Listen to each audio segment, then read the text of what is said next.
Hello student, welcome to RBL public school standard third Hindi first. और chapter है आपका 8 भलाई का बदला। बच्चों, ये बहुत अच्छी कहानी है। इस कहानी में ये बताया गया है कि अगर हम किसी की भलाई करते हैं तो हमें उसका फल अच्छा ही मिलता है।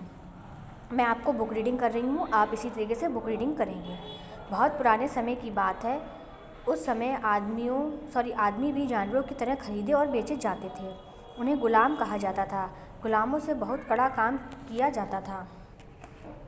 अगर वे भागने की कोशिश करते थे तो उन्हें पकड़कर सज़ा दी जाती थी। उनका जीवन जानवरों से भी बुरा होता था। रोम में एंड्रोक्लीन्स नामक एक ऐसा ही गुलाम था। उसका मालिक उस पर बहुत जुल्म करता था। मालिक उससे बहुत कड़ा काम लेता था।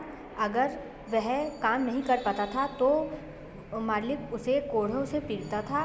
बीमार होने पर छुट्टी नहीं मिलती थी। ठीक है, तो इसमें क्या होता है, ये पूरी जो कहानी बताई गई एक व्यक्ति की है। तो वो व्यक्ति अपने मालिक से इतना नाराज़ हो जाता है कि वो वहाँ से भाग जाता है। ठीक है, जब वो भाग के जंगल में जाता है, मतलब जंगल में जाता है भाग कर, तो उसे ये लगता है, वो बहुत खुश होता है। उसे लगता है कि मैं आज़ाद हो गया हूँ।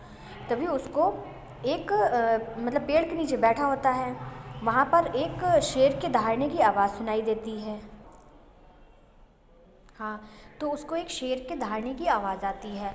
तो वो एकदम देखता है, तो उसको जो शेर होता है वो दिख जाता है। और शेर जो होता है ना, वो घायल होता है, उसके पैर में एक कांटा चुभा होता है। तो जो एंड्रोक्लीज है वह उसके पैर से कांटा हटा देता है हिम्मत करके, और उनमें मित्रता होने लगती है और वह जंगल में रहने लगता है। तभी एक दिन राजा के सिपाही उसको ढूंढते हुए जंगल में आते हैं और उसको पकड़ लेते हैं। फिर इसमें क्या होता है, मतलब अब वो अपनी मतलब भाग गया होता है तो उसको सज़ा दी जानी थी। उधर क्या होता है, उसको ये सज़ा मिलती है कि वह शेर के आगे उसको डलवा दिया जाएगा, भूखे शेर के आगे। तभी उसको ले जाया जाता है और पिंजड़ा खोल के शेर के आगे डाल दिया जाता है। और इत्तेफाक की बात है, ये शेर वही था जिसकी इसने मदद की थी।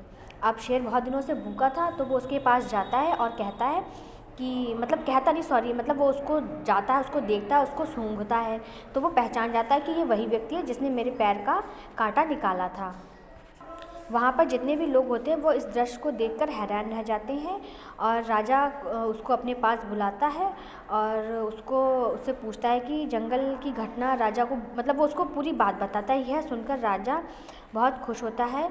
उसने एंड्रिच को आज़ाद कर दिया और उधर वो शेर जो होता है उसको भी आज़ाद कर दिया जाता है।